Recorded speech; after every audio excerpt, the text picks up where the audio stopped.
कहा जी। किस्त नंबर 11। कारीन की खिदमत में अर्ज करता चलूं कि मैं कोई नेक सिफ्त इंसान नहीं हूं जो किसी जवान और खूबसूरत लड़की की ऑफर को ठुकरा देता, मगर मैं औरतों की फितरत से बहुत अच्छी तरह वाकिफ था कि एक तड़पते हुए वजूद की किस्म की औरत की ख्वाहिश पूरी होती। वो तस्कीन एक ख्वाहिश के लिए न सिर्फ तड़पती रहती है बल्कि अपने मकसद के हुसूल के लिए खतरनाक हद तक जा सकती है।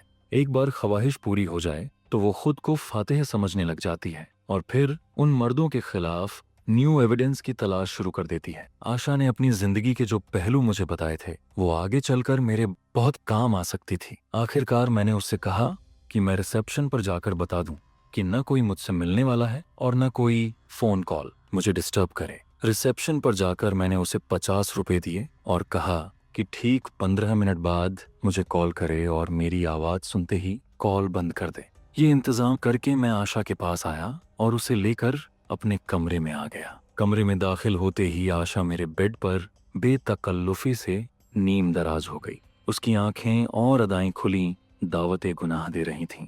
मैंने फौरी हमले से बचने के लिए उससे कहा कि क्यों न हम इस मौके को पुरलुत्फ बनाएं। मैंने रिसेप्शन से कॉल पर कहा कि एक बोतल स्कॉच व्हिस्की और बर्फ कमरे में भेजें। फोन से फारिग होकर मैंने पलट कर पीछे देखा तो आशा अपने आप को साड़ी से आजाद कर चुकी थी। मैंने उसे इशारे से कहा कि मैं बाथरूम जा रहा हूँ। अभी मैं बाथरूम से निकला ही था कि फोन की घंटी बजने लगी।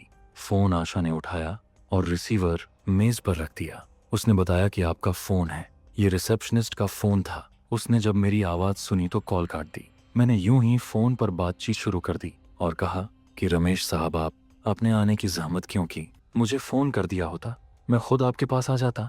अच्छा, तो क्या आपके पार्टनर्स भी साथ हैं? आप बराहे करम लॉबी में बैठें, मैं हाजिर होता हूँ।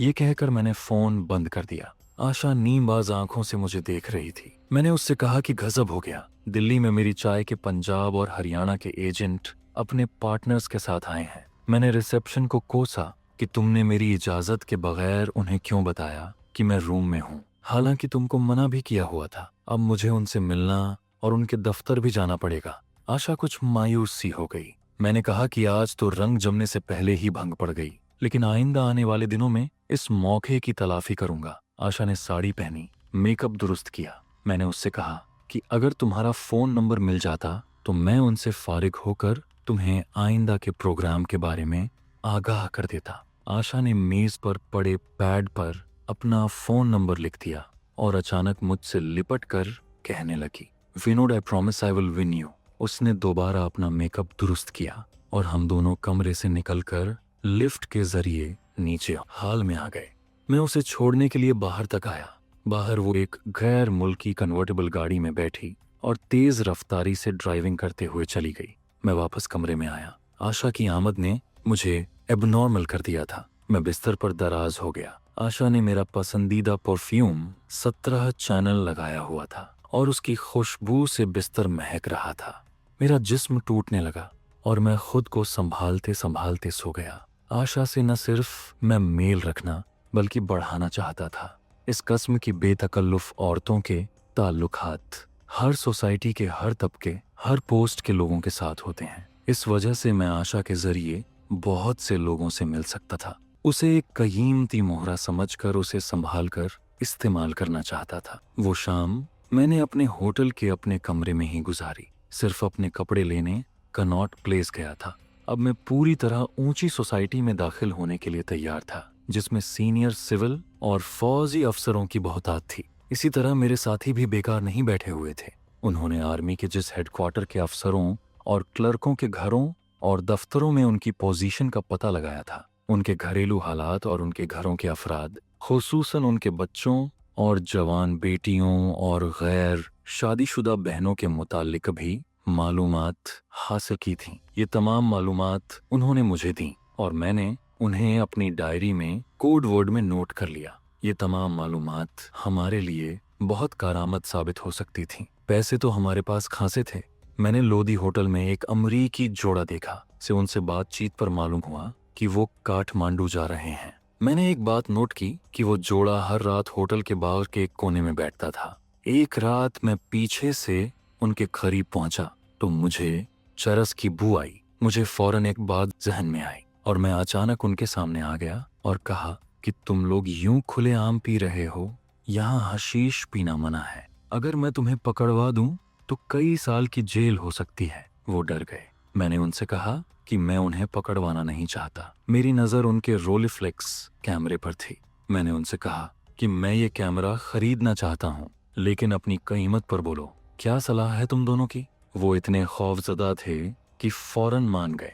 मैं उन्हें उसी वक्त लेकर रिसेप्शन पर आया। वो औरत कमरे से अपना कैमरा ले आई और मैंने 600 रुपये के एवज उनसे कैमरा खरीद लिया और फ्रंट ऑफिस मैनेजर और कैशियर से रसीद पर दस्तखत ले लिए ताकि बाद में वो शोर न मचा सकें। वो तो कुछ ऐसे डरे कि दूसरे दिन ही होटल से चेकआउट हो गए। मैंने कैमरा नंबर 2 कर दिया और कहा कि आर्मी हेडक्वार्टर के सिविल मुलाजिम जिनका वो ताकुब कर चुके हैं, उनकी और उनके घर वालों की तस्वीरें बना लाएं और घर वालों के नाम भी मालूम करें। तस्वीरों के पीछे उनके नाम इंग्लिश में लिख दें और उनके मुतालिक जो मालूमात मिलें वो मुझे बता दें। अलावा अजी हेडक्वार्टर के सफाई करने वालों का पीछा करें और उनके घर वालों की तस्वीरें भी हासिल करें और पूरी मालूमात भी। भारत में शूदर यानी हरिजन सफाई का काम बरसों से करते आ रहे हैं। आज़ादी के बाद उनका ख्याल था कि शायद हालात बदल जाएं और उन्हें भी पूरे हकूक दिए जाएं, मगर आज़ादी के बाद मामला और उल्टा हो गया।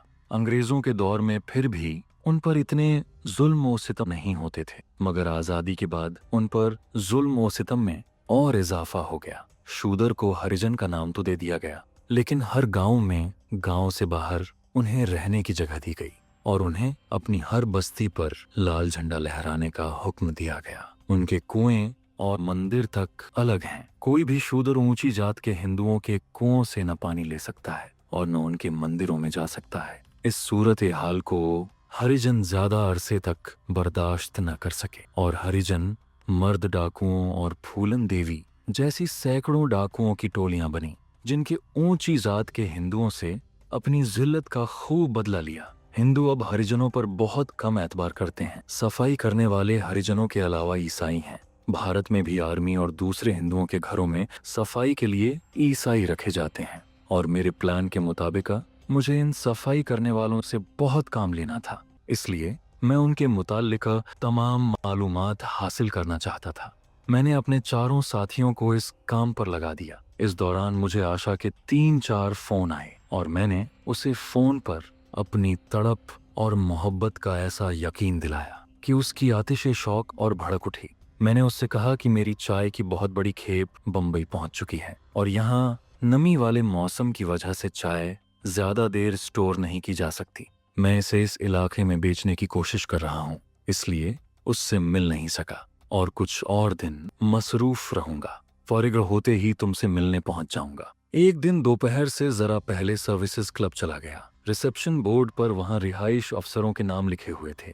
मैंने जल्दी जल्दी 2 नाम और उनके रैंक नोट किए और क्लब सेक्रेटरी के कमरे में चला गया और लिखे हुए नामों में से एक कर्नल के बारे में पूछा। उसने कहा कि इस वक्त तो वो ड्यूटी पर गए हुए हैं, शाम 7 बजे के बाद मिल सकेंगे। मैंने उसका शुक्रिया अदा किया और कहा कि मैंने कर्नल साहब को पहले कभी नहीं देखा और एक दोस्त के रेफरेंस से मिलना चाहता हूँ। सेक्रेटरी ने कहा कि शाम को भी यहीं हूँगा, आपको ले चलूंगा। उसी शाम मैं बेहद अच्छे अंदाज में ड्रेसअप होकर सर्विसेज क्लब चला गया। सेक्रेटरी अपने दफ्तर में मौजूद नहीं था। मैं क्लब के लॉन में टहलने लग गया।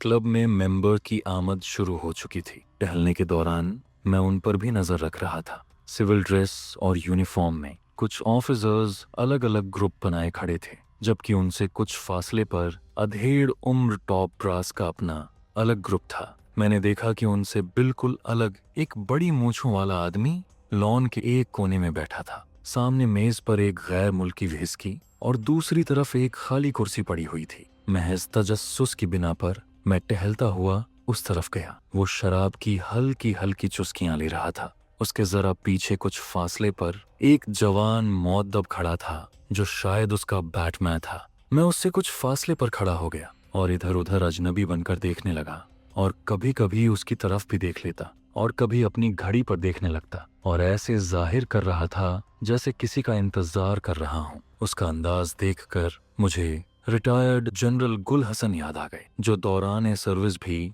रावलपिंडी फ्लैश मीज होटल में रहते थे और सरे शाम ही लॉन में अपनी महफिल सजाते थे। कराची में रिटायर्ड ब्रिगेडियर नसीरुद्दीन हमायूं, जो कि डीए के साबिक चेयरमैन भी थे, कराची क्लब में इसी तरह अलग थलग शाम गुजारते थे। यहाँ एक बात शायद कारिन के लिए ताज्जुब का सबब बने कि जनरल गुल हसन ने ही सदर जनरल यहिया खान की कनपटी पर पिस्तौल रखकर इस्तीफा लिया था और भुट्टो साहब को अफगानिस्तान से बुलाकर चीफ मार्शल, लॉ एडमिनिस्ट्रेटर और सदर बनाया था। और सिर्फ 6 हफ्ते फौज का सरबराह रहने के बाद भुट्टो से इख्तिलाफ की वजह से उसे उस ओहदे से हटा दिया गया था।